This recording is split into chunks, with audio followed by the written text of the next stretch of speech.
৪৫ তোমার প্রতি যে কিতাব ওহী করা হয়েছে তা থেকে তিলাওয়াত করো এবং সালাত কায়েম করো। নিশ্চয়ই সালাত অশ্লীল ও মন্দ কাজ থেকে বিরত রাখে, আর আল্লাহর স্মরণিত সর্বশ্রেষ্ঠ।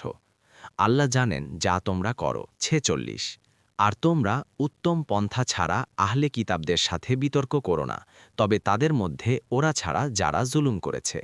আর তোমরা বলো, আমরা ঈমান এনেছি আমাদের প্রতি যা নাজিল করা হয়েছে এবং তোমাদের প্রতি যা নাজিল করা হয়েছে তার প্রতি, এবং আমাদের ইলাহ ও তোমাদের ইলাহ তো একই, আর আমরা তারই সমীপে আত্মসমর্পণকারী। ৪৭ আর এভাবেই আমি তোমার প্রতি কিতাব নাজিল করেছি, অতএব আমি যাদেরকে কিতাব দিয়েছিলাম তারা এর প্রতি ঈমান রাখে, এবং এদেরও মক্কাবাসীদের কেউ কেউ এর প্রতি ঈমান রাখে, আর কাফিররা ছাড়া আমার আয়াতসমূহকে কেউ অস্বীকার করে না। ৪৮ আর তুমি তো এর পূর্বে কোনো কিতাব তিলাবাত করনি, এবং তোমার নিজে হাতে তা লিখনি যে বাতিলপন্থীরা এতে সন্দেহ পোষণ করবে। ৪৯ বরং যাদেরকে জ্ঞান দেয়া হয়েছে তাদের অন্তরে তা সুস্পষ্ট নিদর্শন, আর জালিমরা ছাড়া আমার আয়াতসমূহকে কেউ অস্বীকার করে না। ৫০ আর তারা বলে, তার কাছে তার রবের পক্ষ থেকে নিদর্শনসমূহ নাজিল হয় না কেন?